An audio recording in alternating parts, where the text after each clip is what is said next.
welcome to the Fantasy Pavilion, your home for fantasy sports.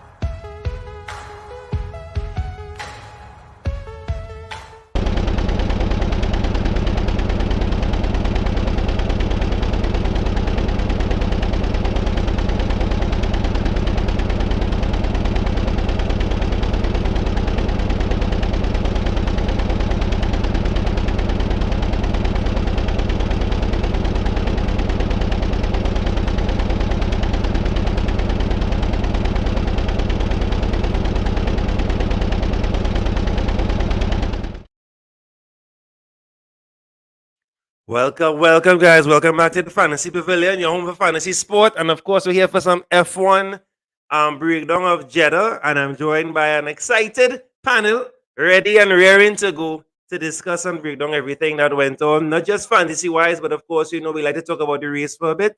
So, of course, I'm joined by my usual F1 co host, Ezra, newcomer to the channel, Adara, and a good friend of mine and another new face, Kevin. Thank you very much, guys, for making the time. This is a holiday, by the way, guys.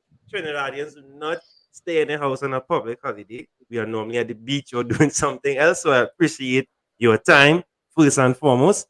Adara, let's start with you again. Thank you and welcome to the channel. And let the people know how long you're watching F1, why F1. Give us a bit of a history, and who's your favorite driver. It will have to be one, maybe two, like maybe one past and one present, if such a thing exists. Right? Take it away. Definitely. Okay, so obviously I'm Adara. Hello everybody and welcome. Um I want to thank Ezra first of all for inviting me to this little space. I love it already.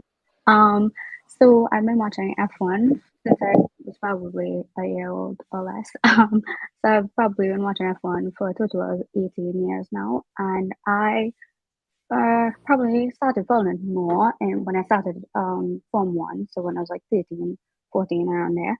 Um I Why F1 is such a hard thing for me to answer because currently I am working with the FIA wheels on track in the physiology department. It is a really long journey for me, but I am trying to become a personal trainer to any drivers in the motorsport industry. Obviously, the end game is to get into F1.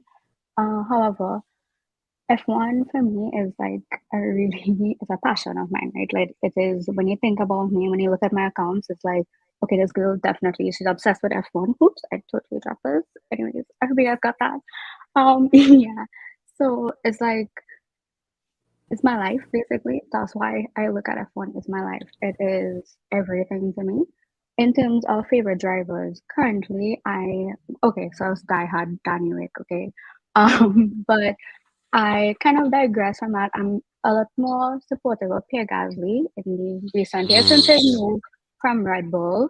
I've been like more supportive of Pierre Gasly. I just love seeing his journey and how hard he fights. I've been following his training journey as well. I think his trainer Perry does an amazing job. His reaction times are so spot on. I don't think there are a lot of drivers with the reaction times of Pierre Gasly. So there's that. But I don't make that bold statement that this is my favorite driver and I'm die hard this favorite driver. Right. Of course, people think my favorite driver is Max Verstappen. Um, but I don't think he's the greatest thing of all time. I don't think anybody on the grid currently is the greatest thing of all time. For me, it goes way back to the 60s with Jim Clark. My absolute favorite will always be Jim Clark. So that's about it. My favorite F1 driver is and will always be Jim Clark and a very close Ayrton Senna.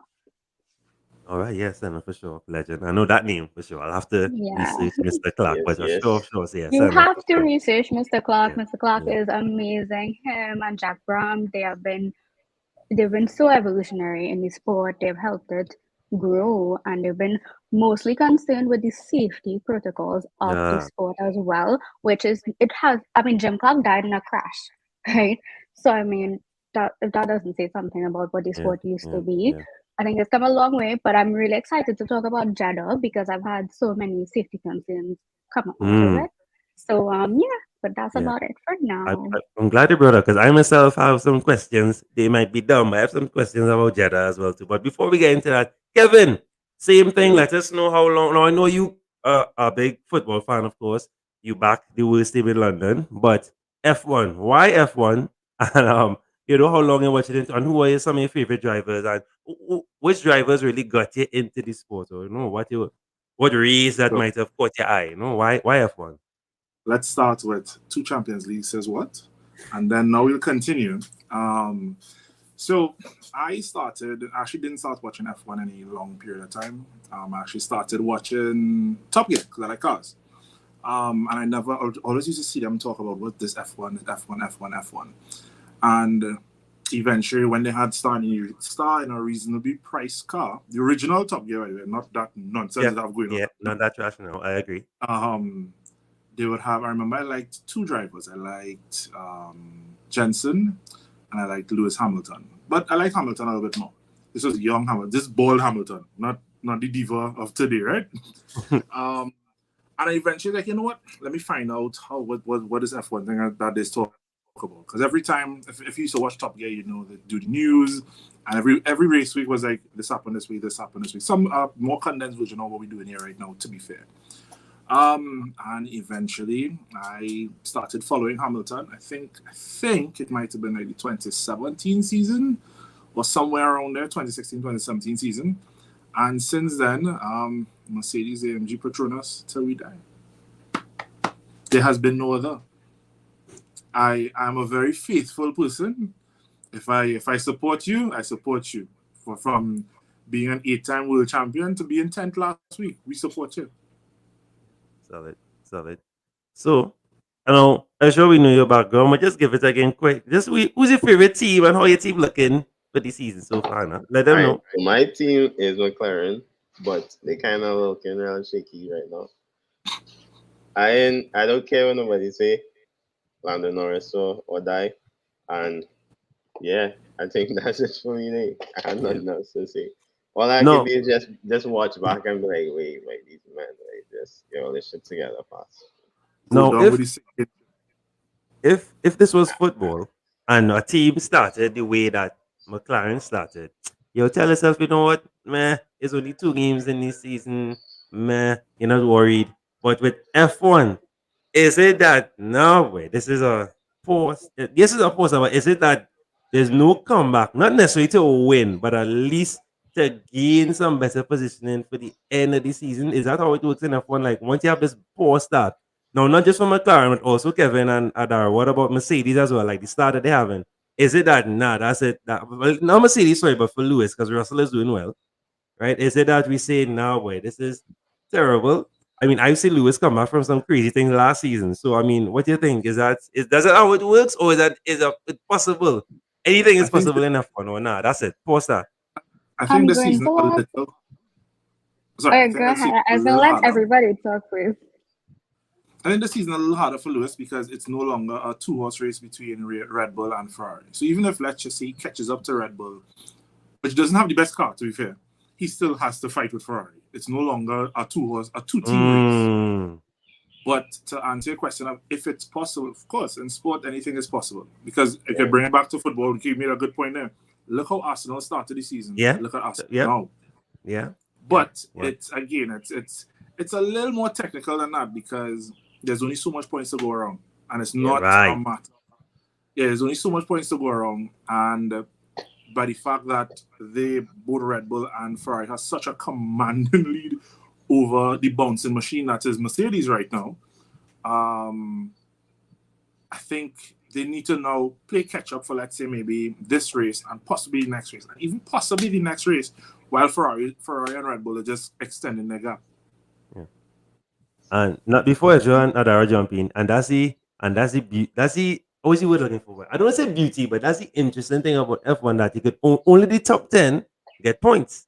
It's not to say that like in football, every game you get points, every match. If you win, once you win, obviously, or if you draw, but you only top 10 getting points. So if you are not consistently finishing, let's say maybe top three to try and gain on the guys on top, right? It'll be very tricky and very difficult. So yeah, Adara, is it that it is, you know, I don't want to say over, but is it tough? McLaren having a really tough start. Lewis having a tough start. Is it that Do we in F1? Is it a foregone conclusion? Hard luck. Let's just focus on Red Bull and Ferrari, or is it that anything is possible? They could come back for sure, for sure. I Okay, so basically, I want to believe that McLaren can have a comeback because in this sport, anything's possible. Again, it's really possible that McLaren could do some improvements. I mean, there is the season break as well, where teams just go away and then they come back and somehow they're better than before. They're making more informed decisions and stuff like that that benefits the team. But I'm not sure about McLaren right now. I think I expected that a lot of teams would have the trouble with transitioning from the old version of the cars to the new version of the cars, and we see that a lot. I think Mercedes teams in general they are struggling, um, but I'm not sure because it is Mercedes and they have been so dominant before that I believe Mercedes will make a comeback and they will be fighting with Ferrari and Red Bull at least in the next 2 weeks. So it's not that they were that far either.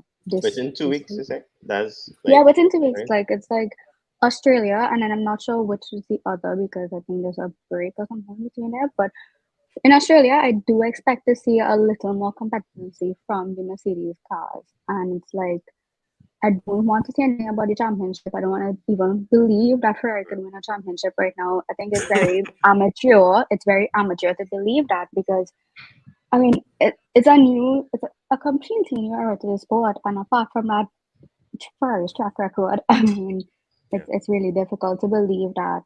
I am enjoying the fight with the DRS systems. I think Ferrari has a really good control over that. And the fighting right now is just a fight, and again, there are only so much points that can go around, and Yeah. we don't know what could happen. So anything can make a comeback right now. It's only the first two, and we're just trying to Yeah. get into the sport, see what's going on, understand the new cars, understand the tactics, and all that. So Yeah, I Now agree. I agree. Totally. because we saw this with Red Bull.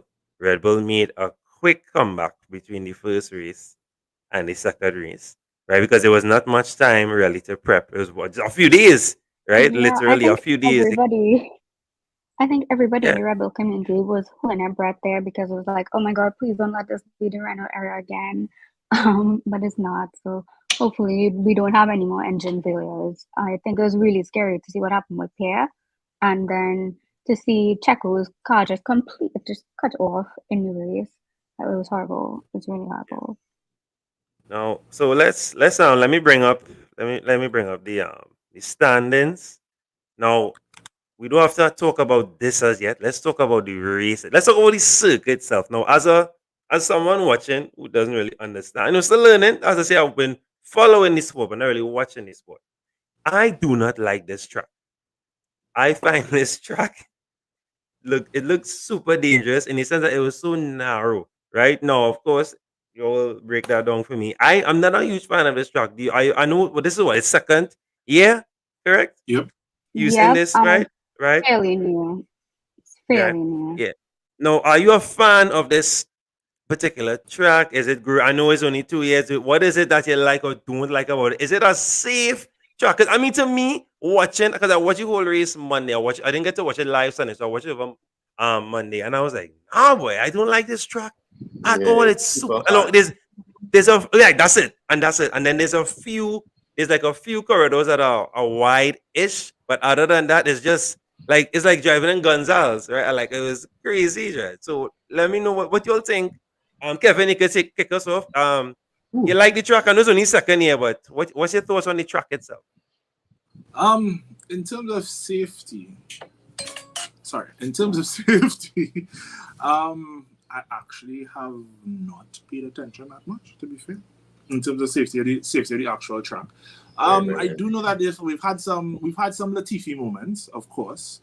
We've had some just weird instances. Because if I'm not mistaken, is this the same track last year that they had a lot of retirements and a big, I think about five car pile up after a safety car restart after the red flag No, it restart? wasn't. It wasn't. I don't think it was. I think you're talking about the one. I'm not sure, but there's one where Bottas completely took everybody out, and there were like 5 retirees for that. Yeah. Okay, But it was Yeah. but just in terms of safety, let somebody else take this one. Because for me, I can take this one. I can definitely oh, take this one. Take it out. Okay. how exactly. So in terms of safety, he's right. The track is so narrow. It's very atrocious. I think I call it a death track. My dad calls it a death track. We all think it's a death track, Is and it's not even half as bad as Suzuka is. I'm not a fan of Suzuka either, and we all know what happened in Suzuka 2014, hence the halos and all that. But like I honestly, from the moment I saw Jeddah and last year in Jeddah, Max had that crash. It was really hard for them to get the cars. I think the cars were actually bigger than parts of the track as well. They're like huge. And it kind of looks like the Abu Dhabi track where it's like, where's the runoff space? Like how to make sure these drivers safe and they can get out of situations without crashing into a wall, which Mick Schumacher did, and that ended up in a 33G crash, which is very concerning in the physics department because any kind of gravitational force that can compress the spine and it can just and of course I think we all know the whole bouncy car thing. It impacts their necks pretty badly. That's a safety concern, and I think in terms of the whole bouncy cars, uh, it's very subjective to the tracks as well. But I think we saw that in Jeddah, Magnuson's neck was threatening to fall off. So that just tells you, okay? Um, and then I think the biggest wow factor about this track, and the only thing it has going for it, is the fact that it is the fastest track on the calendar. I don't Yeah. think it's extraordinary. I don't think it's anything that we need necessarily. And honestly, it just feels a bit forced. I think we have a lot of Middle Eastern races now. I think it's like 4. We have Bahrain, we have Abu Dhabi, we have Jeddah, and I think I'm not sure if Qatar made it this year, but we have Qatar as well. So it's a lot of those, and even the Qatar track to me is a lot. It's better suited for MotoGP than it is for F1, and it is because it is a very narrow track as well. So I'm not sure, but the Jeddah track is definitely one of the worst tracks on the grid for me. It's a high no because it not only causes a lot of confusion in terms of the engineering side, but it's also very physiologically challenging. And I don't know, I just hate the fact that people crash so often, lose control of their cars, and it doesn't work for me. I hate it. Right. I jump think in, you Ezra. know, Jump in. Go ahead. Go ahead. there's a I think for the on that note, when it comes to I think what they look at, I think how the track was built is more for the entertainment of the viewers and not for the safety of the drivers. So Exactly, and Max you Verstappen said that on Autosport this week. I saw an article released where Max was like, they meaning the FIA, of course, they promised them that they would be safe, and they're not feeling safe, so they're gonna have a discussion, probably within the next week or so before they get to Australia about it. But it's really, I think the drivers are really concerned, especially with that crash with Mick. Like, I think only the chassis and the engine survived. Like, and Gunther was saying this morning on Autosport that they still need to check the chassis to make sure it could be used. So yeah. because even with that, because you want to get a balance between the entertainment of the track, let's say in Jeddah compared to but you also don't want to design a track that you can't overtake. So it's all like for example, a Monaco. It's a nice little balance in between the two of them. So you don't want to go Monaco where it's pretty much a procession for the most part. We also don't want And to I'm go glad to they say that. I'm glad it because I was gonna make that point. I'm watching the race, and every time someone is trying to attempt you, the tire has to come off the track. The tire has to come off. There's no room, even on the bends.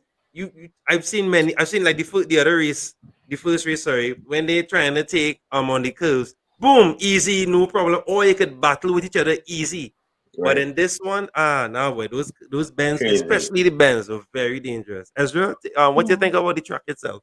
Now, well, I agree with Adara in terms of it's a very scary track, it's the fastest track, and is just it's for entertainment purposes, of course. There's no for that track, I feel like people is legit.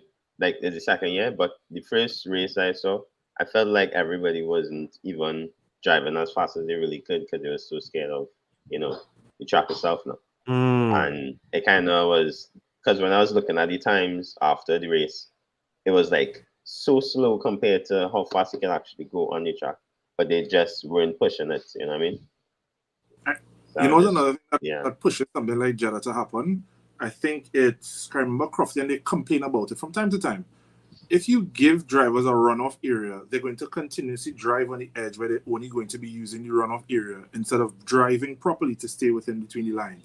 A perfect example of that is the French Grand Prix, where it's blue lines for all. So, meaning you can try to send it, you can try to do risky overtakes and know that, I'll just go off onto the blue lines compared to, hey, I need to drive properly to overtake this guy. Yeah, I think on the Port, I think that's the French Grand Prix at Paul Ricard, right? But that track in general has the surface of that runoff area causes tire degradation. So that's like their penalty. So it's like, okay, you want to go onto the runoff, but it's at your risk. So I thought that was a really good initiative from that track because I want to see it more. I'm like, if you're going to do this, that should be an instant penalty, and race control wouldn't even have anything to do with that because it's like, okay, go ahead, do what you want. I just want to welcome our good friend here, Linus from Mauritius. This is the guy I was talking to you all about, all the way from Mauritius. How's it going, guys? I'm good. Thanks for coming through. What time it is in Mauritius, Linus? Oh, right now it's like 8 p.m. Wow. It's wow. Right, so it's a huge time difference. Now, Linus, let them know you're new to F1, but what you think about it so far? What you enjoying about it so far? Let us know. Oh man, so I watched the first F1 race like last season. I think it was the last one where I think Hamilton won that one, right? No, not the last one. The second to last one. He didn't win. Last season. Yeah, last season. Yeah, so the first race in last season. Yeah. So okay, right. Yeah, so then I watched your show, right? Then I was like, okay, let's give it a go. So, man, Ferrari, they are very strong, From the first race, they did that 1-2, and Leclerc was on pole position for the first qualifying, right? But I think, from what I can understand, I think Mercedes have some issue with the car. Yeah. Yes. Yeah, they got some issues with the car. But I think this season is going to be between Red Bull and Ferrari. I think so too. I think Mercedes is going to have their little nose stuck in there a little bit, but it's really mainly going to be Red Bull and Ferrari. That's a really bold thing to say, I know, but yeah. Look at you done backing it. Mercedes saying Red Bull. Behind they have cars or Ferraris. I think for me, I really just want to see what the cars can do this year. I don't particularly care about who wins the championship. I really want to see what the cars can do. I have been supporting Red Bull for a long time, probably 6 years now. And by default, when I was younger, it was always the red car, and we know what the red car is. But I stick with Red Bull a lot, and it's for their car. So for me, the car is more important. I really just want to see what they can do. I'll be happy if Charles wins or if Verstappen wins. It doesn't matter. Right. I think Mercedes will be the title decider. Meaning, at some point, Mercedes is going to catch one of those teams. And be a pain in one of those two teams, and the other one is going to win the championship. Right. Yeah, I think it'll be really interesting to see Mercedes and Red Bull battle it out again this year. But that could be it. It could be Mercedes versus Red Bull and Ferrari wins. So Mercedes versus Ferrari and Red Bull wins. Yeah, so I'm really versus everybody and Mercedes wins. No, that's wishful thinking. That's heavy wishful thinking. Or Mercedes versus Red Bull and Ferrari, and then DNF, and then McLaren wins. Or Alpine. Oh, yeah, I take it that. An Alpine Yeah, win. or Right, Alpine right, win. right. Esteban Ocon. Let's not forget his name. Right. I have my fingers crossed for Danny Rick podium, so I'm gonna root for McLaren a little bit as well. Please, He usually, please light he that usually candle. somehow, Please light that yeah, candle. no, he usually somehow he's usually, if it's one thing, he's a consistently, how to put it, right? I'm gonna not offend. For the last couple of years since he left Red Bull, even when he's in his decline in Red Bull, he's usually a very consistent, mediocre driver. Hear me out, let me finish. Don't take off my head yet. Meaning, that's not meaning, if everybody else does nonsense, he's there to pick up the pieces. And that's how he's gotten his podiums since he's left Red Bull. Oh, all they doing nonsense? Hello, hi, my name is Danny Ricciardo. How are you today? So I think that's what it's going to be. For that's the only way I can see them having a podium. If Red Bull do nonsense or rainy track, or people want to play bumper cars into each other, usually Ricciardo is there to be like, "Hi, allow me to reintroduce myself." I'm the Well, man. Yeah, I need that to that's happen, right? okay. He's on my That's fantasy team, and I okay. need that to happen. He has not come up I to did change scratch up yet. my fantasy team by the So way. I please light have those to candles. agree with that because I mean I was diehard Danny Rick. I got this jacket because of Danny Rick, and then the week after he resigned from Red Bull. Heartbreaking. Yeah, waste that money. And, Wow. no, it's fine because I got it without sponsors. Yeah, I got the one without the sponsor, so I'm fine. And I was still stuck with Red Bull. But the thing is, Danny Rick has made some very questionable decisions as well. Because the time he left Red Bull when they were on Renault engines And to go went to to Renault. Renault, Mm. and that was questionable. That was the worst part of it. It was very questionable. And then he couldn't deal with Spain and Renault. He needed something better. McLaren looked very strong with Carlos Sainz and Lando Norris. And I thought as well that would have been a good move for him. It hasn't really worked out. Which And one came first? The decision for Ferrari to take Carlos or decision for McLaren to take Daniel? Or it happened Ferrari. I don't really simultaneously? remember. I Ferrari. think Ferrari generally they announced their drivers a little bit early. So Mm. I yeah, I missed think it that. would have been Ferrari. I don't really remember the order. I just remember like when they get signed. Because I was just Yeah. trying to remember. I was like, is it like football in a sense where when they trade and thing, it happens simultaneously, or is just somebody want to take It's some on this definitely driver? not simultaneously when you're signing drivers because I mean, look at how long they took to sign Russell, and then it was like the worst kept secret ever. And then how they sign and then release that they sign drivers, it's very strange. There's no form or order to it. It's just like, oh yeah, here we have this driver. They're gonna be racing for us next year. Great. And then we accept it. We're like, okay, cool. You know, so it's Yeah. not Speaking of uniform like that. Russell and driving and signing, did we do well, not we, but did y'all do an episode on Drive to Survive by chance? No, Uh, actually, we no. we touched we skimmed. We didn't really Yeah. touch it, but we recommended it, and one of How do our you guys feel about Drive to Survive? First of all, how do you guys Let me feel go about first. that? Okay, great. Have I you think seen it? Have you seen it? Yeah, The what's his name Linus. again? Linus, have you watched Linus. the Netflix special Drive to Survivors yet? Oh no, no, I Okay, haven't yet. keep it that way. What? no. I don't think so. I Here's why. don't think so. I think the Go ahead, people go ahead. who are complaining about Drive to Survive is not for you. Drive to Survive was created to get more people interested in F1. We know the real backstory. We know what happened. We watch the races. We don't need the commentary. And don't get me wrong, it's really nice to hear people cussing in the background. Love it. Love it. And some of the perspectives that they have that you don't see on TV. Yeah. But the commentary and the way it's put together isn't for us. It's for the random person who would have been me, let's say 8 years ago, and be like, hey, what's this F1 thing? And they go on Netflix and they see Drive to Survive. Those are the people who it's not for the people who know about I F1. mean, it added drama to it. I think, okay, this last season has made Lando Norris look like a complete, I don't know what is a sense or the way to put this. Well, you know what I'm talking about, right? It's made him look like he's not a team player and he's totally against Daniel. And it's like, okay, we understand, but then every driver wants to win. Every driver wants that first podium where you won, you're number one. And you're there in McLaren since you joined the sport. You just had like a multi-year contract signed with them, and Daniel Ricciardo gets the win that you think you deserve. And they took that entire thing, made the episode look like Lando Norris just completely had it with Daniel. Yeah. And you don't see that. You know, when we're looking at, okay, I look at the post race show, I look at the pre-race show, everything, pre-qualifying, post-qualifying, everything.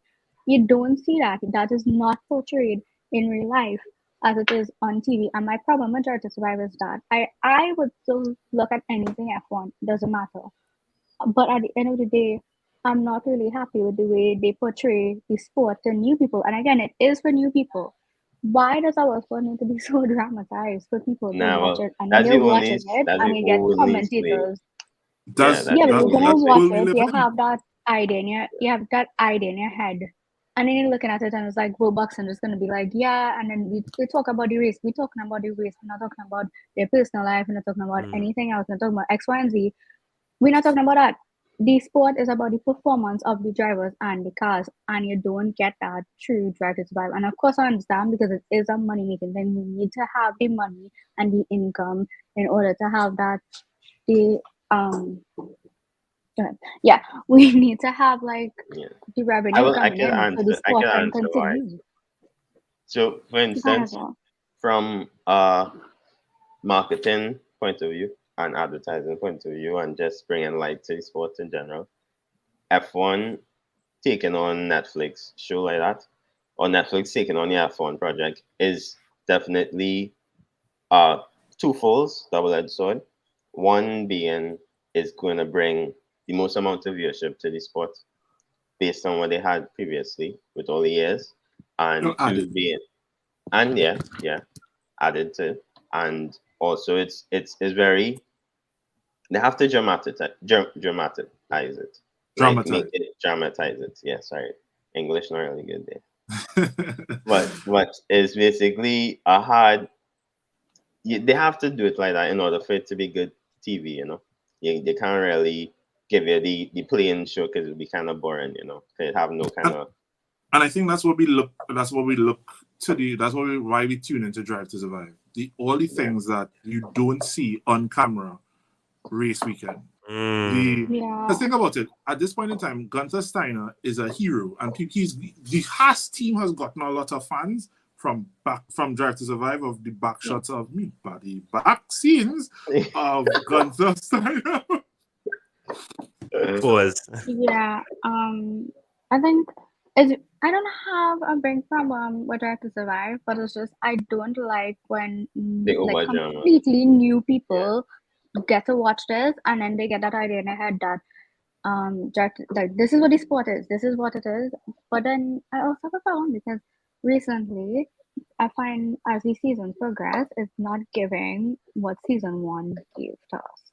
It's like this past season, there were so many things that Drive to Survive could have looked at, and I just felt like it wasn't even all that great. Right. It wasn't, and I think we could have had like at least 2 more episodes.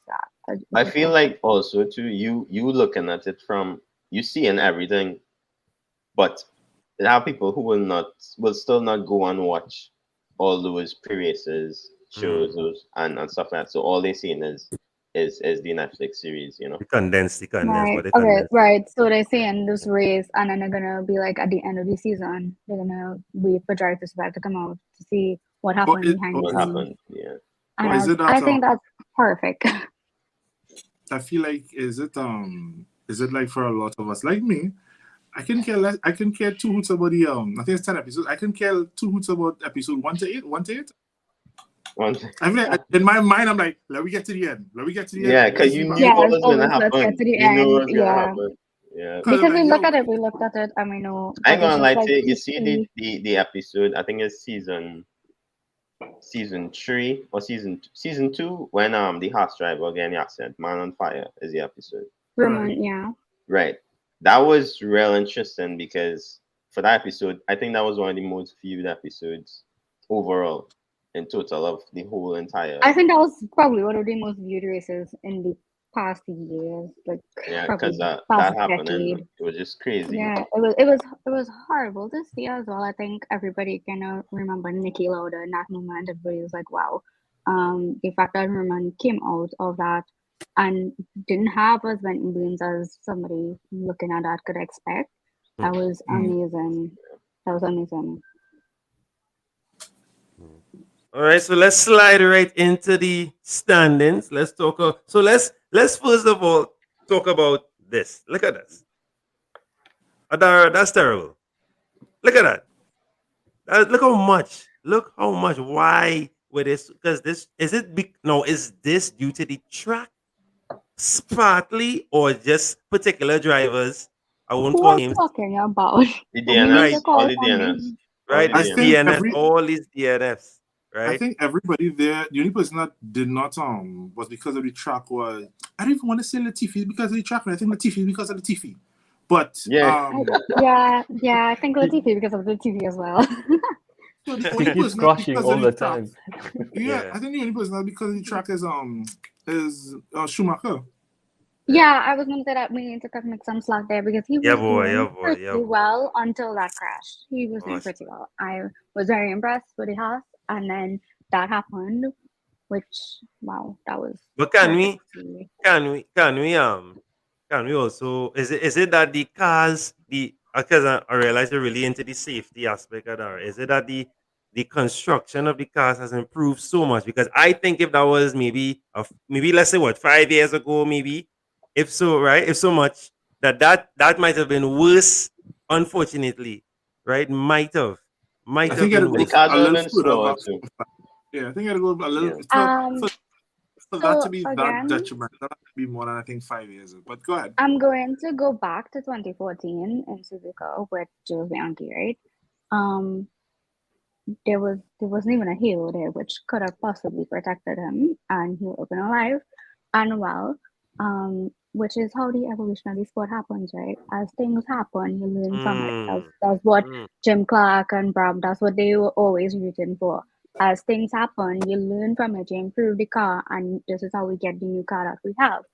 Um, I honestly think Mick was able to walk out of that just because of the improvements of the cars. When they raised the car onto I think it was the crane that was taken it away, and we saw the entire bottom of the car, it wasn't there. yeah, But Mick walked out. Mick was yeah, able to walk away yeah, from it. yeah. And that was really impressive.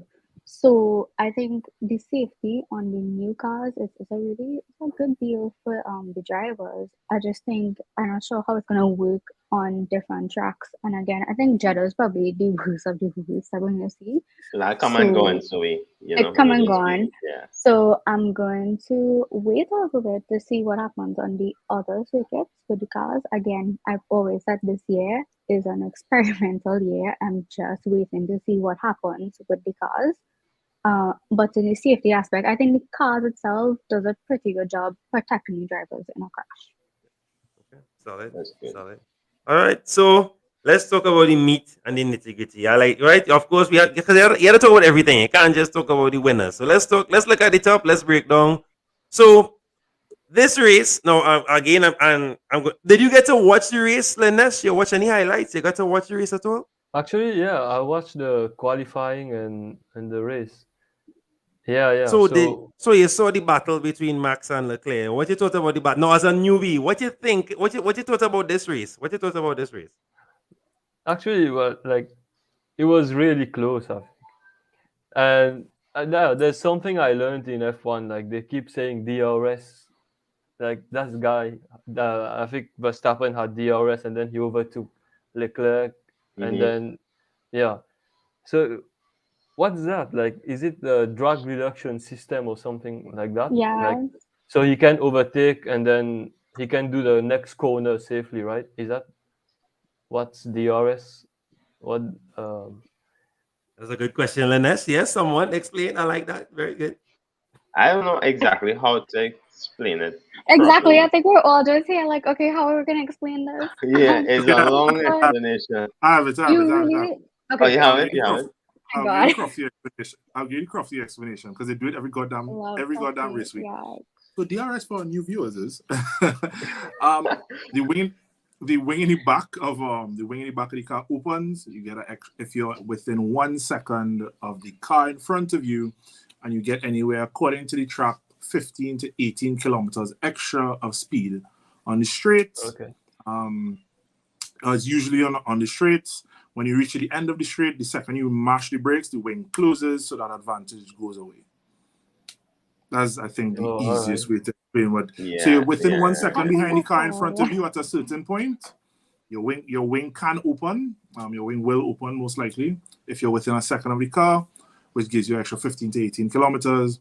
When the second you hit brakes, the second you brake, it closes the wing and you're back on level pegging. But yeah, But I think like in that race, like I think Perez was unlucky. Yeah. He was really unlucky. I think I was really rooting for him to get his first podium. Yeah. Fun fact: Latifi has affected the last 2 out of 3 races. Yeah.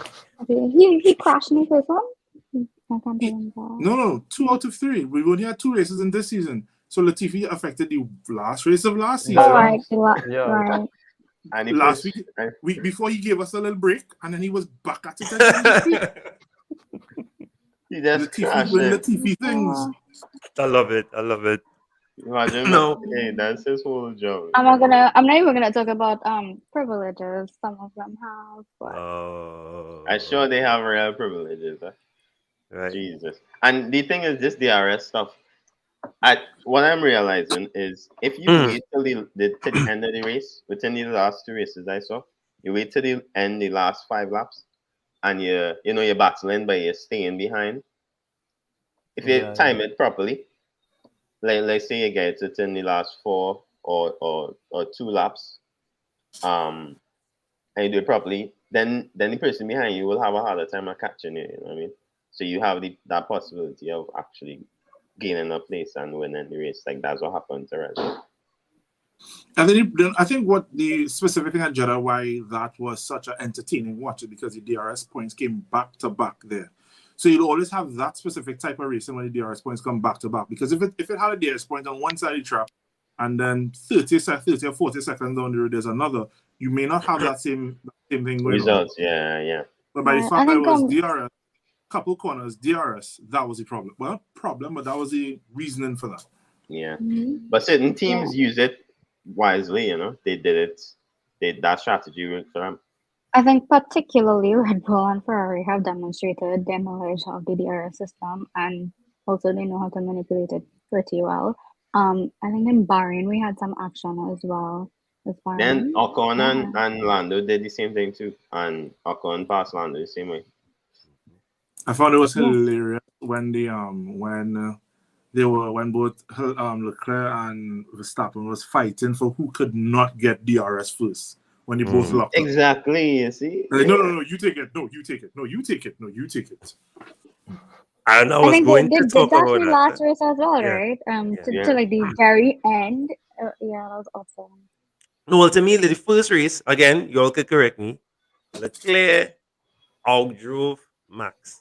Because to me, there was obviously the track was bigger in the first one, right? And he outdrove Max because Max trying to be aggressive, trying to pass him, and Leclerc just outdrove him. And I like the fact he was teasing him. All right, you want it, nope, and he's going. But in this one, especially because of the narrowness of the track, I really do like this track. I remember too that I think this is the first time I saw Max listen to his team, because his team was telling him, "Yo, don't fight up. Just stay in there." Because I think they were watching how narrow the bends were, watching how narrow the track is, and watching how dangerous it is. And Max was, I don't want to say holding back, but he was actually slowing down on certain bends when he's right next to Leclerc. When he could have even tried to take him. And he was just taking his time. Yeah, so to see I that. remember one of the commentators saying Verstappen learned his lesson with Leclerc. And it was really funny because I just thought Verstappen really held back out of it on the final lap, 30 corners. As soon as he was getting by Leclerc, he was like, "I'm not falling for this again." And it's really funny. It was hilarious. Yeah, it was hilarious. Yeah.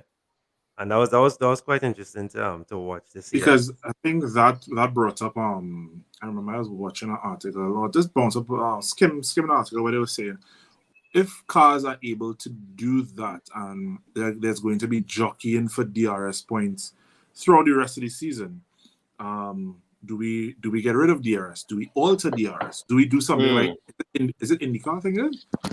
I can't remember. I think it's IndyCar where you have an overtake button for a couple of seconds of the race. So let's say you have DRS for 1 minute throughout the entire race, where you can choose to use it whenever you want. You know, Again, as you were saying, Sure. this I think that's something that is a really good concept, but I think that should stay there. It's a completely different championship. It's a completely different world. It's a completely different world, and the DRS systems, I was a big fan of it in previous years, but I think it's gonna work out really well in the new cars and for like people like Haas and Williams and stuff like that. I think if they could fight for those points and they could get to that point where they could use the DRS on other people and they could be fighting to not be so low in the midfield or lower field cars, and I think it's awesome for them. And so it's what you fight for that you'll get the results. You know, they're fighting for this and they're gonna get the results of that. I think that's a cheap button. The whole idea you get 1 minute of being faster than the other person, that's it's a cheap button basically, and I'm not for it. I think if this season goes and let's say have between the top racers, the bottom racers, midfield, all doing that exact same DRS as you would call it, as you say, manipulation. I think if that continues the entire season, they may not remove DRS because I don't think they'll do it in one season. But I think that they will look into changing it a bit because that's gonna as much as the thing is it's exciting because we haven't been accustomed to it for the entire turbo hybrid era because again cars weren't able to follow so closely. But when cars are able to follow so closely now, and now it's just a matter of it's not driving anymore, it's about who could time the DRS better. Feel like at some point they're gonna tweak what DRS is or how the DRS is, or even as simple as it is, check it out. Yeah, I hear you out on that because again, it's an evolution in the sport. We have some more advantages that we didn't have in previous years when DRS was conceived, when it was made, when it was conceived, and the rest of them when they sat down and they designed this, they were like, okay, we need to come up with a situation where other drivers could get something out of their races. But now we have new cars, so the concept of DRS could be altered for the cars and what it is, but I don't think the whole concept of when you when you get DRS, my dad just walked by and he's like, no. But I don't think DRS should be completely removed from the equation. It could be altered though. Yeah. For sure. No, as I said, again, I love the different perspectives. I didn't even know that. I think it's in the article I was reading. I didn't even know that IndyCar had something like that. It's always nice to see how things work in because F1 is the pinnacle, so they don't really try new things. They look around, they observe, and then they might take a little piece from you, if this working for you. So I think it's just a nice concept as in, hey, what if instead of DRS we had a button? We have a couple seconds. I think what might happen going down the road is whichever brings the most entertainment. Because at the end of the day, it's the same thing with Drive to Survive. What brings the most entertainment is what we go. But that was the general thing for the last couple of years, the 7. So in terms of they were finding F1 was getting very boring. You know what I mean? The same team. I mean, it was because of that. Yeah. So they made the cars able to drive, to change the whole rules and everything like that. So the cars can now compete to make the sport more exciting. Like you can I think that's what say, the sport is. It's entertainment for other people, and some people don't get as involved as people like I do. Yeah, I'm like trying to work for the industry, so it's completely. I have different perspectives to people who looking at it purely for entertainment, and I don't see that perspective sometimes, but I completely understand. I see the changes, and it is for entertainment purposes. Even I stopped watching. I didn't watch a lot of races a lot of times because I knew Mercedes were just going to dominate everybody. And I was just like, no, I'm not doing that. But yeah. So I completely understand. Like you could actually even say that even with last year when Mercedes were complaining about it, that they've changed the rules literally just to reset they've pressed the reset button because Mercedes was winning too much. The same way what they did with Red Bull. Hey, you know what? Yeah. They're winning too much. Reset button. Everybody start again from scratch. Develop something. I think that's fair. That's really fair. It keeps the sport alive, alive, and it yeah. keeps us going. It keeps us wanting to know how is this gonna end, what's gonna happen, you know. It would For be sure nice. this season I'm gonna be watching everything. It would be nice though if this was like something on schedule. So let's say every 5 years there's a massive rule change.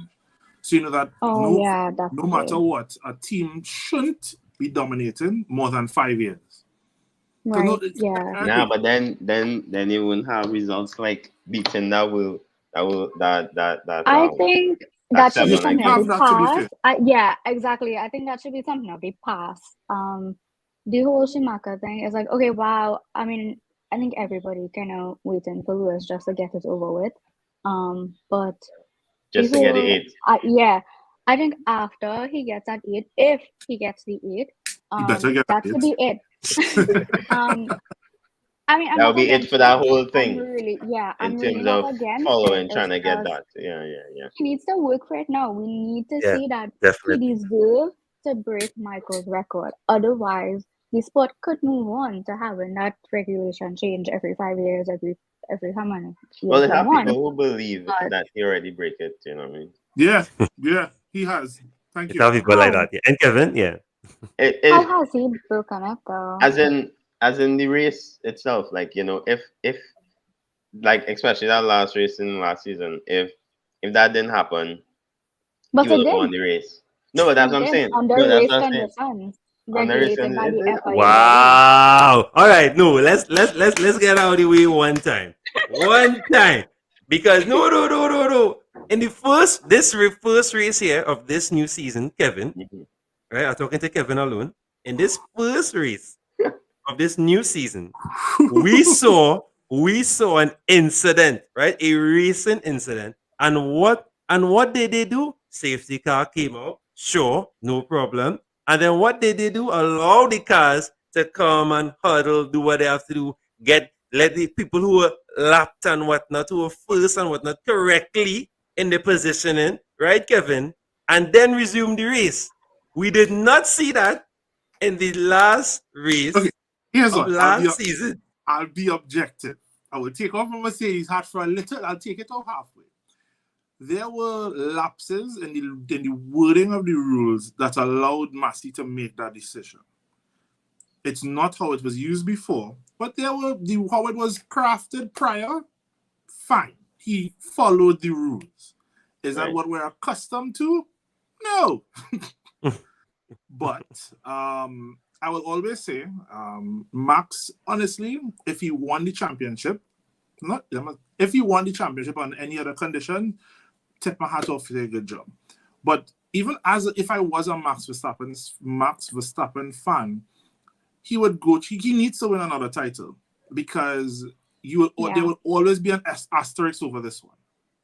No matter what, there will always be an asterisk because Definitely. if Massey did not make that call and they did what they've been doing since I've been watching F1, where all the lap cars go through, he would not have won the race / title. But is he a worthy winner without that race? I'll tip my hat off. He did a great job that season. He deserved to win the title, but he didn't deserve to win that race. Okay. Yeah, no, I can agree with that. I can definitely agree with that. I think though, as somebody who, again, I will stress this, first and foremost, safety of the drivers. I don't care if the safety of the drivers in question. I think Michael Massey made the proper move there where he was like, I don't know what to do, but this is such a championship winning thing. And he was like, I'm pretty sure that entire race control room was under heavy panic for so long. And that's why they took so long to make that decision as well. I would have loved to see them battle it out for at least 2 laps. But that didn't happen, and there was no battle. It was just like Max Verstappen going to overtake Lewis because he got so close, and You know what? And I Um, understand that he could not have done it for it to be fair, because then that's being biased towards Mercedes. I actually didn't mind if at that point in time you red flag the race, put everybody on new tires, and shoot it out. yeah, no, I would have loved to see that. But at the end of the day, I also feel like Mercedes has gotten a lot of benefits from these calls over the past couple of years, which is how they won so many championships as well. So I don't find it unfair. The same thing happened to Red Bull. Um, I don't know. I just feel like Mercedes has gotten the benefits of Michael's calls for so long, and the one time, and if you look back at the season, he made some calls that benefit Mercedes as well. So it's like Right. there were so many elements to this that people just forget because of that last race. And it's like he was Mercedes up until the very end. And if you disagree with that, go back and watch the race. Go back and watch it. I think where you could look at it as well too is it's like the difference. It's like I'll use an example for football. There is there are a lot of fouls that are called outside of the box, but the second that you're in the box, it's no longer foul.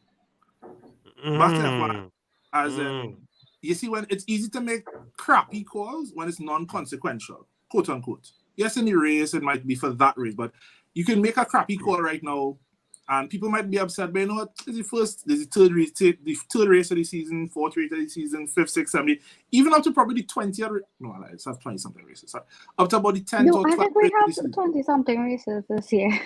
Right. So even up to Yeah, about the we 10th have. race of the season, you can still make crappy calls, and people would be Yeah. like, meh, all right, there's a crap. They might be upset, but on the last race, the title decider, one race Yeah, as in same winner ball, points. yeah, They boy. had to make the right. You had to be on your ball. You had to be on I top of think, your game. but like a lot of things, like you said it earlier, you said there were only so many points that can be distributed, like, right? And so it's like every point matters. That one point you have could matter. And we saw it with Lewis. I think Lewis and Max went into the championship with like equal points. And I was like, okay, if I could get the fastest lap, that's a point. That's a point for me. That's a point for my team. And it was that. It came down to that. So it's like all these different calls impacted the races in one way or the other, and it also in turn impacted the championship in terms of how many points. Because at the end of the day, right, the person with the most points, they get the championship trophy. They go home, the world champion. So it's like, well, Michael did that, but he also made a lot of other calls earlier, which resulted in the race results that we got. And if So maybe not the last race, Yeah. maybe not the last race. And I do agree, Max needs a second title to legitimize his whole world champion thing. But no, it's just like And- that. It's just come. Like I don't know. there are a lot Horrible. of if ands. If they did this, if they didn't do this, like for example, Max who blew out his tire, Lewis who didn't know how to take off brakes on the front tires, like a big mux. Even at like you can even continue and say, like for example, Max and they got preferential treatment when they half the points off of I can't remember what race that was, when everybody got 50% points, which to me did not make sense.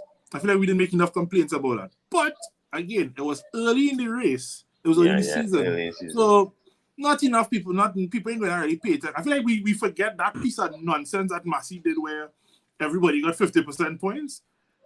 But again, it was early enough in the season. You know what? I think we forgot a lot of nonsense that Massey did just because of that last race. There were so many other things we could have dragged him for, and we chose that last race. And it's like, guys, have we not That seen the last race entire was the season? last race. I think the you see last when race. you see from Brazil go forward, we needed to stick to the rule book because at that point where it's like, oh, Lewis could come back. All right, we need to everything needs to be on point. You see all the nonsense we Yeah. were doing before. From Brazil go forward, we needed to okay. The rules say this. We are following the rules. But as I said, Following the rule book, yeah.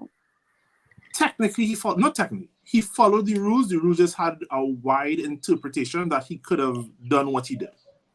Yeah, I mean, he is, again, the rule's not going to be set in like, you have no idea what you could come across in a race, and it may not be in the rule book. As the race director, your job is to make sure that you make sure that that track is so safe those drivers go home to their families. That's what your job is to do. You need to make sure the track is safe. And it doesn't even matter if it's a horrible track like Jeddah. You need to do your best to get those drivers off that track safely at the end of the laps. So One thing Michael about did his job, and I don't have any complaints with that. And I would not have had complaints if Lewis won either, because Michael did his job, and I'll stick to that. one thing I do, one weird thing about last season when they were trying to adjudicate the matter, I feel like how do we do it? How is it that in no other, sorry, at least in no sport that I watch, do you police yourself? What nonsense is that? When they did the first inquiry as to, hey, Massey did nonsense when they complained to when they challenged the steward's decision. How can the stewards determine if the stewards made a wrong? What? That's my Yeah. point. That's what I said. I was like, you're replacing Massey with other people just like Massey, and then you're complaining to the body that control and everything about themselves. That's basically what you're doing. And it's like, how is this gonna work? And then they made that claim that if they took it to an actual court, they would win. But there is no actual court in this, is there? No, there is the CS.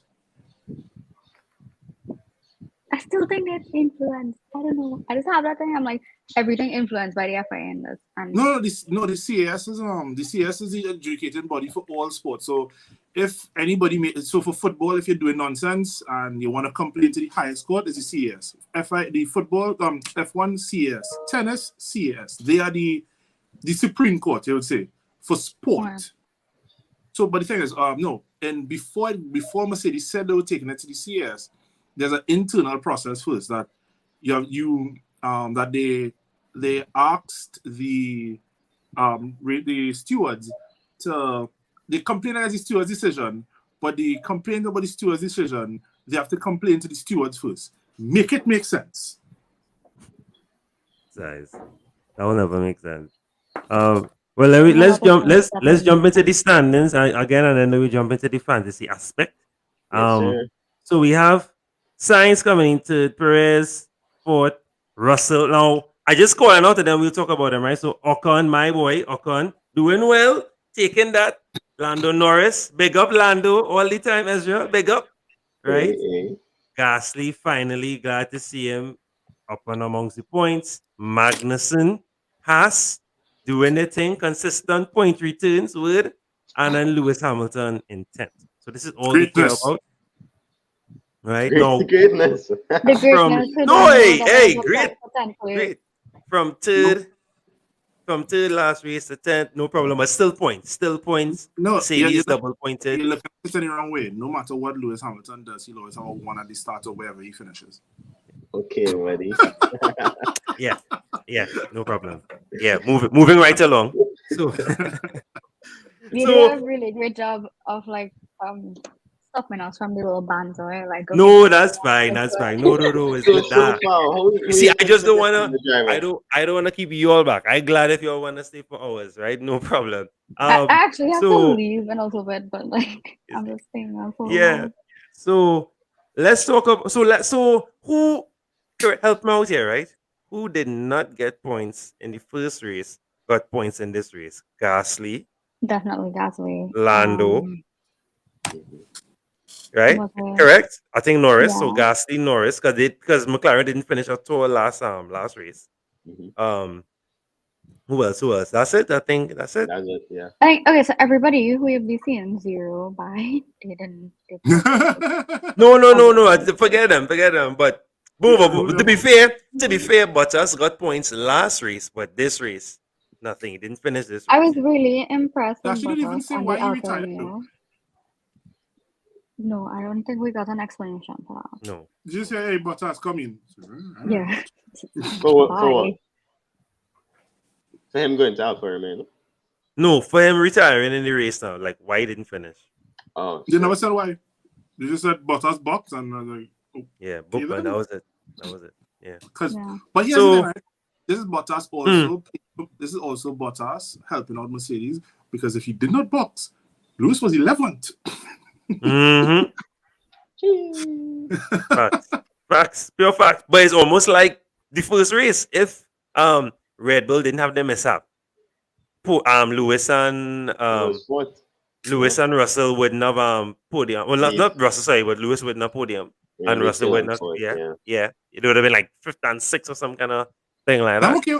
I'm okay with that. Well, we They have fought on fifth. the team is at the point where 5th and 6th. I'm okay with that. Anything more than that is a godsend. Yeah. Taking that. You okay So- with I fifth take and sixth? 5th and 6th comfortably. Yeah. I Right. think it's really important to have that kind of hope your team gonna improve as it goes along. I Yeah. admire loyalty a lot in the sport.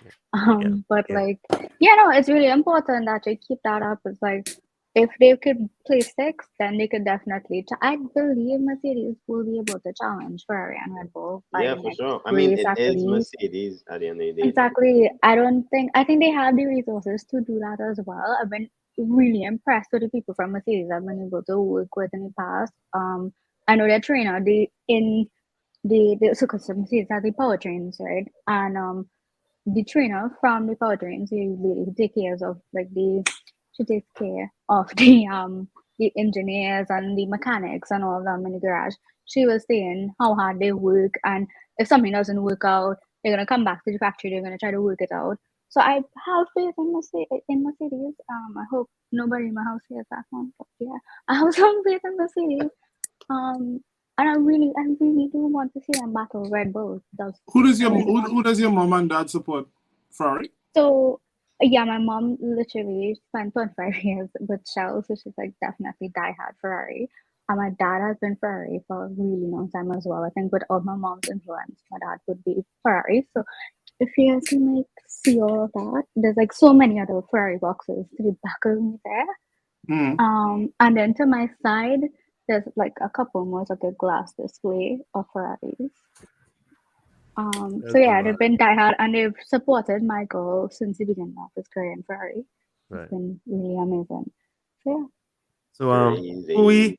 what we think of, are we surprised that Haas got more points? So consistent points, or they're looking Yes. good? All right, boom. Really Go ahead. surprised with Haas. I'm really That's doing surprised with real Haas. good though. I'm But not I'm surprised. very proud of them. I'm And not for surprised. Right now, Haas winning the championship in my book. No. All right, boom, boom. Haas- I taking that. So put it as my constructor car. Put it as my constructor. Yes, Linesh, I know you only got to see 2 races, right? Who Yeah, do just who do you like so far? What race are you like? You must have somebody you like. Which race are you like? I mean, apart from those top 4, I would say Alonso. All right. Okay. Well, he's a champion. The veteran. Yeah, he's got it. Yeah. He's got it. That's a good name. That's a good I like name. it. Yeah. Yeah, and then He's I the think- reason. And like at one point in the race, there was a battle between Ocon and Alonso. Yes. Like, Yes. Yeah. Yes. Good point. They were trying to point. overtake each other, like in the race. Yes. And I'm glad they brought that up, Lenesh. Ezra, and that is, I know you spoke about this, Ezra. You spoke about the teammate battles, right? Yeah, you and Michael yeah. spoke about these teammate and that isn't that a bit dangerous? When I say It is. dangerous, It is Like- dangerous, but it is at the same time the same thing you will do with another car, yeah. So But then you wouldn't. you want to win the race, You But want if that to was be on top. Russell and Lewis, Otto will be slapping up Russell in the back, right? Correct? Nah, After the race. They After won't the have race. that right now. They won't have that right now. I think it's early. Again, same before. I think it's early enough to do that for these. Give it about 5 more No, races. not like, in hey, terms of that. In terms Hey. of No, in teammates, terms of that's all. teammates Like how battling each other. yeah, Lenesh Miller brought up a good point there now that horrible. Ocon and Alonso were literally battling with each other to overtake each other like it was a Yeah. battle. I think the worst thing for a team is when you have your drivers battling each other. You want them battling other people, not each other, because you know what your car capable of. It's really horrible when Yeah. your 2 cars have the space to just battle each other. And I know anytime we have teammates battling each other, it's never nice because we go back to Senna and Prost. That didn't really work out well, did it? And then we have Daniel and Max. That didn't work out either. So I think we really do not want to And see Hami. Alonso. Yeah, and Hami and Nico. I mean Nico, but. But we also have this problem with Alonso and Ocon, and I don't look forward to seeing it because Yeah. it never ends well for the team. And I think Alpine is a really good team. They have the potential. Thank you. Thank you. They have the resources. Thank you. They were Renault. They were Renault. So I mean, Renault had some improvements in time Daniel was there as well.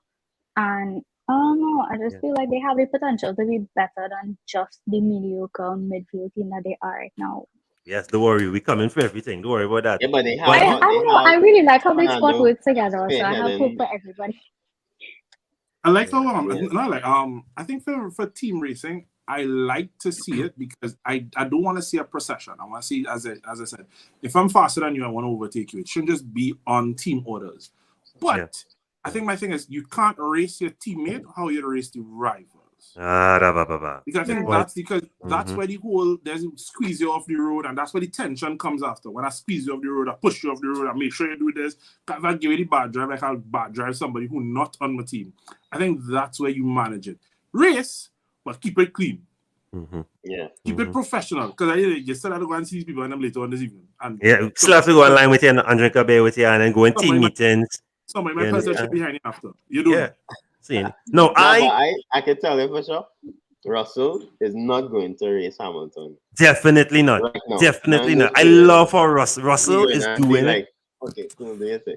This is the teammate Hamilton is that he probably going to needed. race Russell. This is the teammate he needed. Definitely. This Hamilton is the quicker teammate. race Yeah, Russell. but yeah, that's fine. And that's fine. But this is the teammate he needed. And I mean, not to talk about, spilt milk, but I think if Lewis had a better teammate last season, there will be no debate because some of the points for fastest lap and stuff would have gone to Mercedes and not Red Bull, and it wouldn't have been so neck and neck. It would have been Just better. But that's a different, unpopular opinion. right? Perez won. Perez won Max that championship. Yeah, for sure, 100%. I think it's definitely when it 100%. comes on. I think with 100%. That's it. Lewis, That's it. you see how hard the teammate works as well in defending everybody else. Like your Right. teammate works for Except you. Bottas. Except Bottas! Except Bottas! Oh, gosh. I'm more supporting Bottas. No. But Like- it's fine, it's fine. But like, I'm sorry I to be think so aggressive, but it's annoying. Bottas has done a lot for Lewis as well, and people don't see it. And I understand because I understand, guys. I get it. Like, you But gotta do more. You can I clearly don't see. know. He could have If done I more. see Yeah. Bottas doing great Sergio doing defensive anything. work this season, I want to lash him because, and like you see the difference in what Bottas did for Lewis. Like there were times when it's like, okay, I'm thinking in my head, all right, Max is coming to overtake Bottas, and then he can get to Lewis. Bottas can hold him up for about 2 laps. Nope. Nothing. What? Just- What? Hold on. No, But you point- saw yeah. you saw that with Go ahead. Perez. And the thing is, Perez it's is not. a good teammate. I think Perez on the final race made it evident that he was the Minister of Defense. But if you go through the entire season, Perez, unless it was, of course, a ridiculous advantage, once Perez could have hold Hamilton or whoever it is up, he played the ultimate team game. Yeah, and I don't think Red Bull has any negative feelings about that. I think they're really proud of their 2 drivers because for the launch of their 2022 car, they literally call him the Minister of Defense. So like Minister of Defense. and they had that joke. It was like one of the first jokes in the entire thing, and I thought it was really cool because they're not denying the fact that one driver played like nothing. Like the 2 of them worked together as a team for the team to get a championship. And it was as simple as that. And I love to see the teamwork happen there. I just feel like with Mercedes, I feel like in the earlier seasons when Mercedes were winning the championships, it was kind of evident that the teammates and the team, they were working together and they were working really well. And now I'm not so sure. Like in the past couple of years, it's been Hamilton defending, Hamilton doing this, Hamilton doing that. And it's like, That's just show you how and good the that driving teamwork is. not there. By yourself. The teamwork think- wasn't there. I think Russell right now would do a Perez-like job if he got the opportunity, because the thing is, he wants, again, we all know Lewis is not going to be there we don't know. I would assume Lewis is not going to be there in about 3 years. If he is I can't see Lewis being there in 3 years. If it happens, But But I would expect him to either retire or go and find something else to do down the line. But yeah, you see what Michael say? Right, so I want to big up Michael is one of our F1 fantasy crew members, our F1 panel members. So first of all, he said Perez is the Red Bull of Perez is the Red Bull Bottas. That's terrible, and I will not have you. No one is Bottas. Anyway, next, he is the Minister of Defense, but he's not and will not be treated equal to Max. No, that's fine. That's fine. I don't see anything wrong with that. But he wasn't brought to the team to be equal to Max. He was brought to the team so that to have so it wouldn't be 2v1. A fighting, yeah. It'll be a better fighting. Because it was consistently for when the times that Red Bull could have challenged, it was always 2v1. It was Max versus the two Mercedes.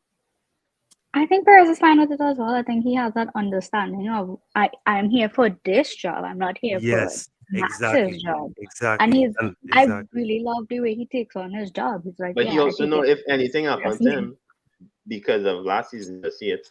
If anything happened to Max, he would have won the race. You know what I mean? If it was a situation like that, like a 1-2.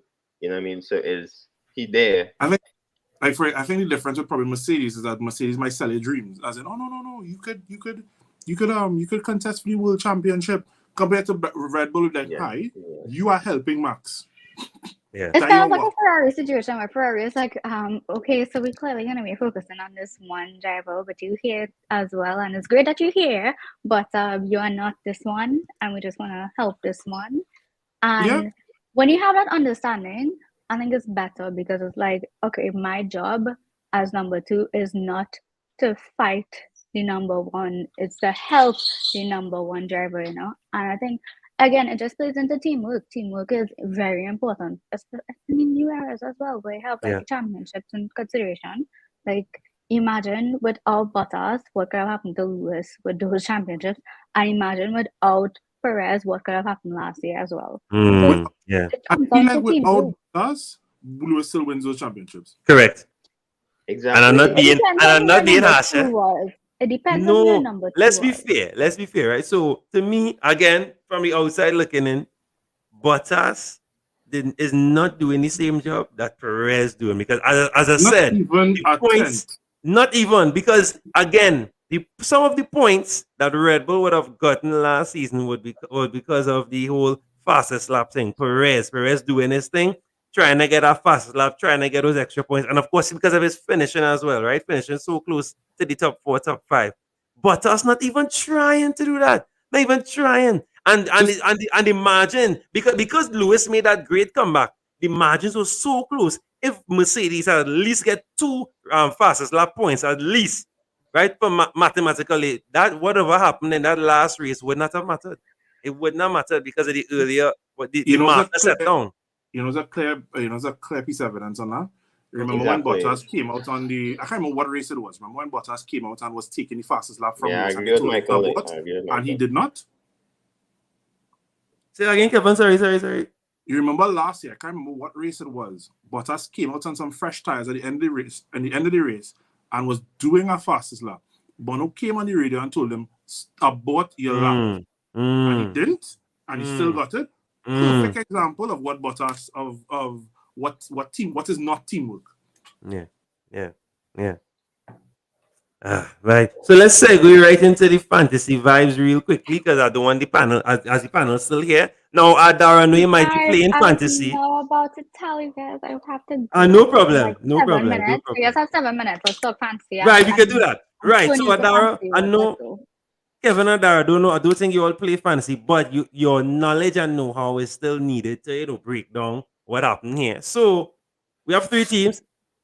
Well, I have 3 teams here, right? So of course I have a team 1, team 2, team 3. My team 3 is doing way better than my team 1 and 2 for some reason, with all those minuses, right? So of course Ocon is my turbo driver for team 1, Bottas there, Leclerc, Norris, Hamilton, and my constructor car is Alpine, of course. Then team 2, I have Sainz, Norris, Ocon, Gasly, Bottas, Red Bull as the constructor.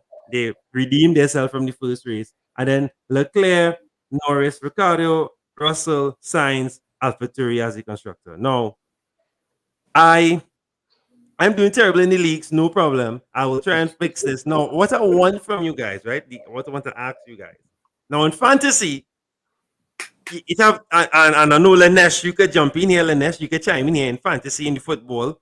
There are different types of managers. They're the ones who are patient, and then they're the ones who just they see things happening and they rush and they run. Now, so like Red Bull not finishing that well in the first race. If you had a Red Bull constructor, you might have felt inclined to get rid of Red Bull.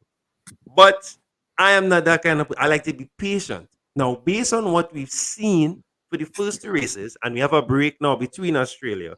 Based on what I have here, Adara, Kevin Ezra, and Lanesh, do you think I should be patient with McLaren or get rid of those McLaren drivers? McLaren, not too. Sorry. All right. Okay. Ah, Okay. I think you're better. Like, if you're looking to invest in new drivers, you could definitely look at getting rid of a McLaren driver. Mm. As it stands right now, I'm not sure who is better than who because they're even allowing them. you Well, I had a don't really what? say what's going on with McLaren, if it's their drivers or if it's the car. In my defense, listen, allow me. Yeah, He's talk gonna sure. defend Landon Norris, everybody. Let's hear it. My boy putting points this time in the last Right. race. Correct. Right? So they still any points though. So should I use that as the eliminator? Get rid of Ricardo and keep Norris. That's what you're saying. Ricardo will probably be the best bet. Right. now. Probably. If it's to say that, but yes, Yeah. probably if you're looking to get rid of one. But here's I the thing, as it would happen in And any what you fantasy could do, league, what that you you could always do is on your team there, you could switch Ricardo, so that's money going. Then you could get a better constructor, and you could put a horse driver there. So you get a better constructor, you get somebody who putting you So points. when you say better constructor, so get a house Okay, driver so- and a house constructor. That way saying. No, not horse constructor. You're getting a better constructor, so you could put Right. probably. Well, so far the house is a better constructor so far. I just joking. I think like Norris get might rid be of- value for money. Right. Yeah. Yeah, but like if you come, let's say like if you see Hamilton, right? Mm-hmm. He's like probably like the Ronaldo of this season. Mm-hmm. Yeah. So Mhm. he's Yeah, expensive in the game. yes. I know what you mean. He No. doesn't return. Right now, Ronaldo's not having the best season so far. So, in terms of fantasy points, so I understand exactly what Lanesh means. That's what he means by that. Ronaldo's having a great season. Man United Not is pulling fantasy. stone. No, not in terms of fantasy. If you have him on a fantasy team, trust me, he's a waste of time. But I understand what Lanesh saying. Lanesh, as you're talking there, yeah, exactly. So if he's so expensive, but not bringing any returns, like much returns. Lanesh, Yeah. what's your points looking like quickly? Yeah, so I have 3 teams. My first team is like 201 I have for this race week. Yeah, and so total points for team 1 is like 311. Mm-hmm. Team 2, my total is 340. And my team 3, I have 530. So Oh wow. I played my Mega Driver. This, Oh, that is funny. Guys, I'm so sorry. Yeah. I Yeah, have no to problem. go. All right. Thanks Thanks for for coming through. Hope to see We you love more. to have All you right. to the next one. Yeah, For sure. yeah. Take Maybe we care. could No preview problem. Australia, right? So have a good one. Thanks very much for coming through. Yes, well, bye. Bye. Bye. Yeah, yeah, Lanesh. so Well, like Lanesh, before you even continue, let me interrupt you. Lanesh is on top of our YouTube league, on top of our Hey, you channel didn't add league. me So to let's this league, boy. let me Send me this let link. me no, this is the main league. This is the YouTube league. We have our own separate, but yeah, I'll send you this one. So Lanesh, let me mark your team. Let me watch your team there. Lanesh, well done. So Doc Hudson, right? So you had Leclerc, Russell, Ricardo, Ganu. Okay, very bold. And Albion, and of course Ferrari. This is the first. that was for the Bahrain one. Yeah, this for the Bahrain, Yeah. right? Yeah. And then I did a -10. Like, Oh wow, already, Lanesh? no, I mean, I thought it was free transfers. Like I saw 6, so I could do 6 transfers. So I thought everything was free. But then I realized, okay, I did 3, and then the fourth one I had to. It was a -10. Yes, yeah, you have 3. You have like 6 in the bank, but it's 3 each game week. Yeah. Yeah. So then I Yeah. played my Mega Driver for the Saudi. So I put it on. It was max. Okay. Yeah. No, wow, and that's what got you that 530. Well, all right, congrats. You're on top of our league there. Big up for that. What's your plans, though, for the? I know we have some time, but what's your plans for Australia? You making any big transfers? I think I'll try to squeeze in like the Ferraris and I would say at least one Red Bull. So let's say, but the constructor, I'll probably go with Ferrari because most likely they might end up on the podium, like 2 Ferraris, what I've seen so far. So right. the constructor points will even up. Like Yeah. Red Bull won, like they got 62 points, but then Ferrari it was like third and I mean second and third, but they almost got like the same amount of points for constructors, and they are like what 5 mil cheaper or something like that more. Yeah. So Solid. I want to do that, and and I had Bottas in the in the team, and then he got negative points, and I also was disappointed with Tsunoda. Yeah. Michael say McLaren nothing. Yes. Oh my goodness. I'm glad, Phil. That's true though. McLaren nothing. So, Kevin, from your perspective, right? What would you do to my teams here? What you would change? Let's look at team 1. Would you change anything in any big way? Yes. Yeah, here's the thing, right? So, 1, I have no idea how to play That's fine. F1 fantasy. That's fine. And secondly, right, here's why I'm not going to give any advice, right? Because I play football fantasy. And if you've played football fantasy for as long as I've been playing football fantasy, you understand you understand the simple theory that is, the minute I sell somebody, they go to and that is why I didn't get rid of Red Bull, because a lot of people last week sold Red Bull constructors. So I didn't make any changes from since race 1. This is my exact team from race 1. You sell somebody, correct. Is when the defender going to score. And the second somebody on a hot streak, I'm gonna buy him bench. Yeah, Lennes know about that. Lennes, you know all about that. Yeah. Right? No, it's facts. Hot streak. Okay, so what's going to happen? You're not going on. Sorry, the person that you're going to have on the person that you buy that on a hot streak, going and start from the bench of that game, and then they go in and come on in the 80th minute. That's my luck. So I'm not going on. No, I'm not going and give you any advice. Keep it. That looks perfect.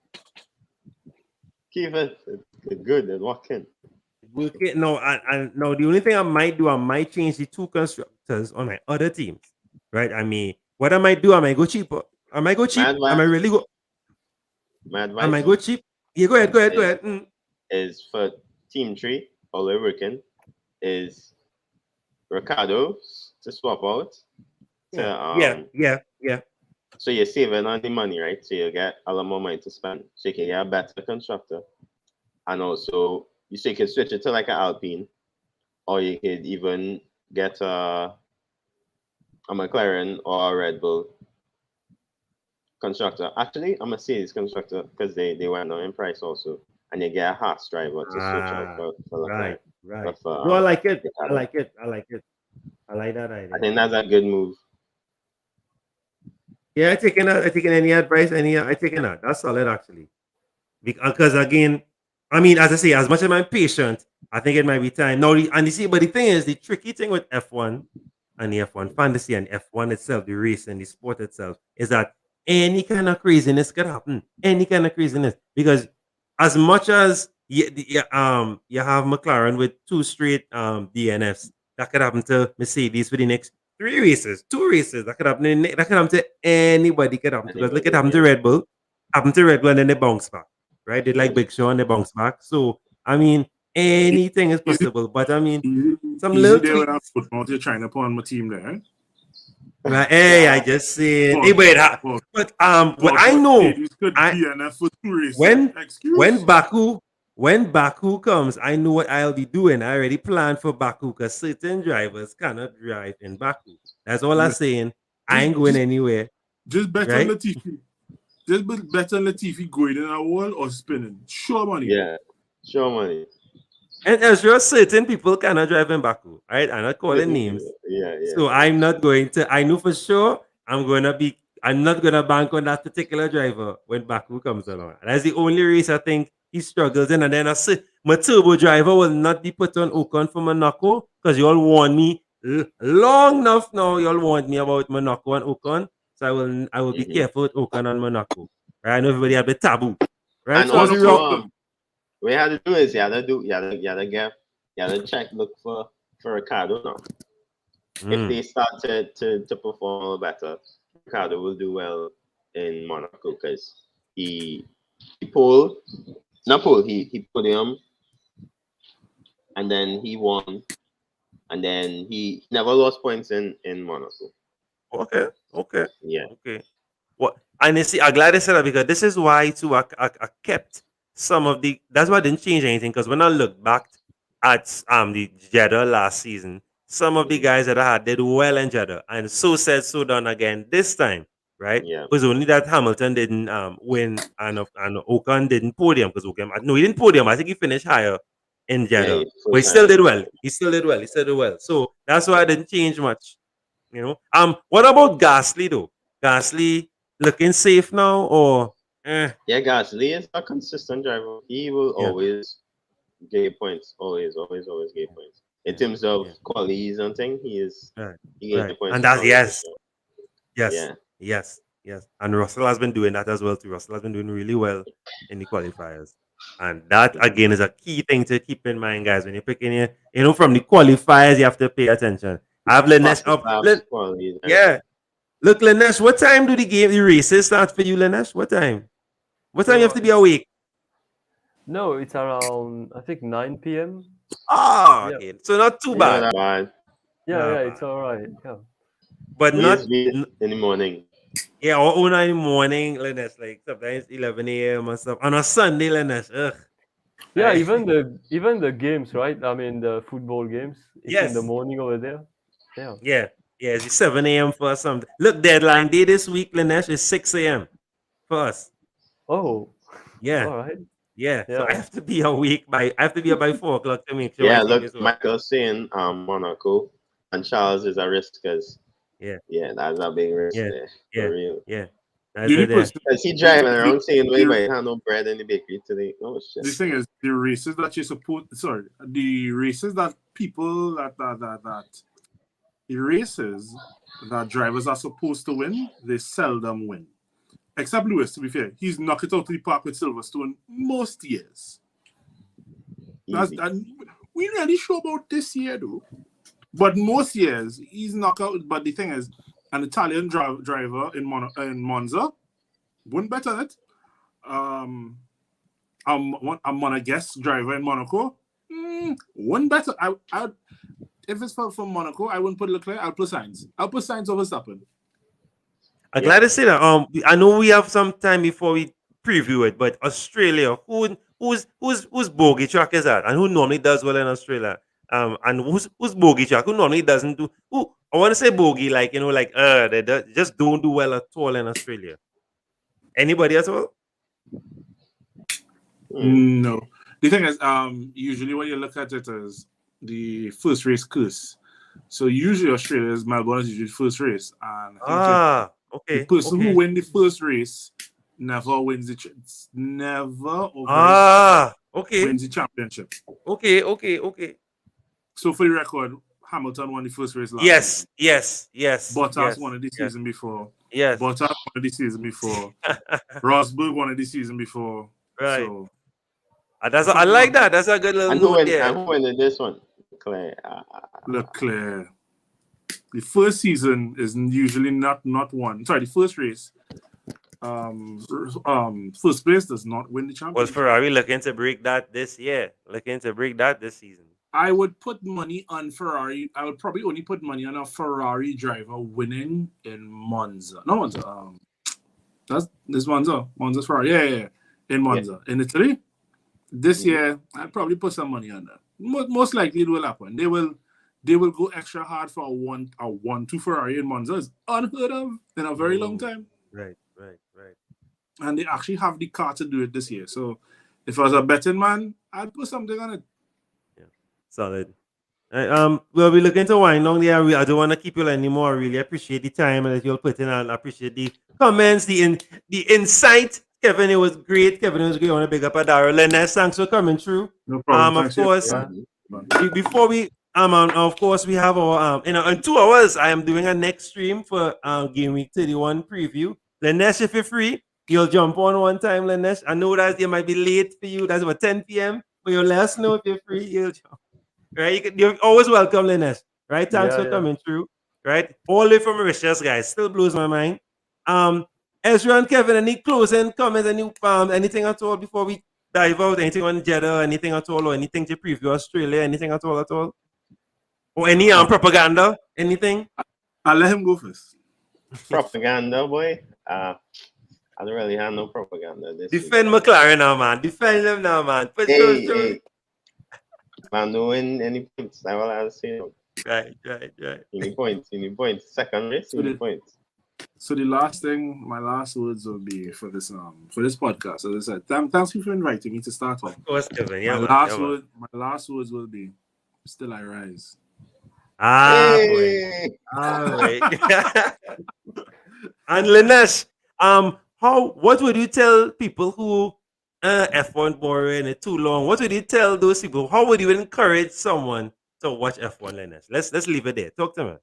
Yeah, I mean, I just started, like, I wanted to learn it, so I watched the qualifiers, and it was actually, I thought when they said, okay, the first 5 are disqualified, I was like, man, they're not gonna race the next day. And then I didn't know anything, and then I watched the race, and then all the 20 of them were racing. Yeah.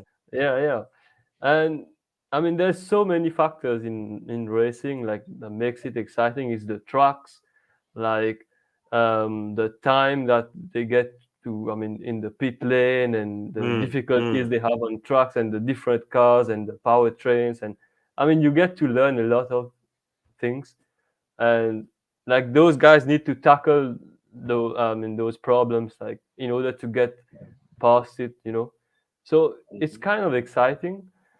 And I mean, from what I saw this season, like they say, Ferrari was not at that point where they could win every race. Last season, but this season they've improved, so it makes it harder now. And Mercedes has some stuff that they need to improve on, but I think they're gonna be there. So yeah, you get to learn a lot, and it's kind of fun, actually. Yeah, they have it. I'm glad. You see, guys, this is what I want. You see, Ezra, more of this. This is good. This is really good. I suggest you go and look at Drive to Survive. Why? Because it will teach you a lot. Also, as much as it has controversy, it will still teach you and explain races, explain how things work. They will go into details on certain things.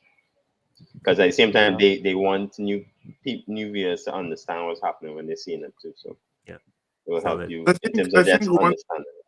I think something that we don't get with Drive to Survive is that when they create bacchanal, or when they create a beef between drivers, you ever realize they don't do it for the top drivers, they do it for the midfield go down. Reason being, because remember, there's enough bacchanal, there's enough interest in the top half of the table.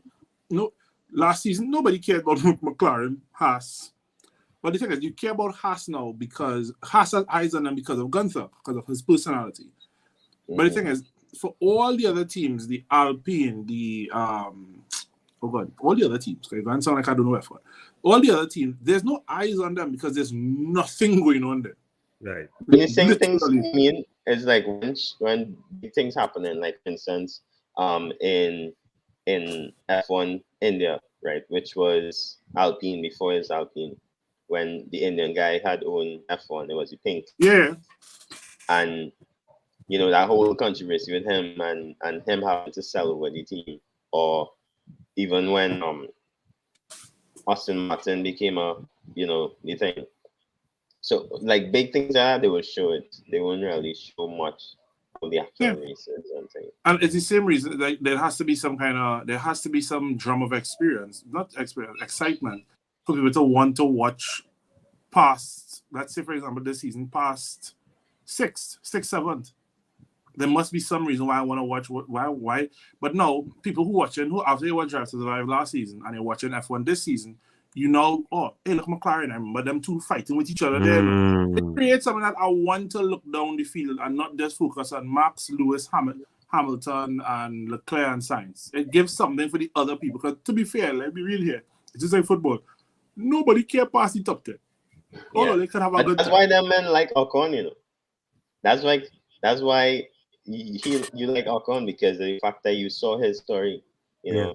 So, but even before that, because I only watched it I got into it recently, but I just always, for me, it was literally just face value. I was like, all right, let me just see who's these new people, because as I say, Alonso was the one that really got me to stick and follow, not just and I just watched. I was like, all right, you know what, that guy Ocon, that's it. There, following Ocon. Ocon looks like Ocon has the traits of Arsenal. So. I mean, the greatest in London. I understand what you're saying. Yes. 2 Champions League. Say what? That's my response to all our Arsenal fans. 2 Champions League. Say what? And on that note, guys, we would like to thank everyone for coming through. Of course, don't forget, we have it's still international break, so you can head on to our international break specials, part 1 and 2, where we had the crew from Net That Hall on part 1 and part 2. We had the legend himself, Mr. Top 10K finishes, straight 10 top 10K finishes, Dan Bennett. And of course, you can check out this show, of course, our fantasy show, F1. We have IPL fantasy as well. We had that episode circulating. And of course, in about roughly 2 hours, we'll be doing our Game Week 31 preview. I'm now going to drop that thumbnail. And so please, there's a lot of things to keep you entertained. We'll be back for Australia. Australia's in 2 weeks. Correct me if I'm wrong, 2 weeks. You guys get a 2-week break. Sorry, here we go this week. That's next week. Sorry. Right. So we will we'll definitely be doing a preview for that, and of course we'll be back with the same panel, and of course with Michael and the other crew. So we wanna, on behalf of the crew, thanks very much. Don't forget to like, share, subscribe. Keep us going there, trying to build up to 300. I really appreciate the support. We are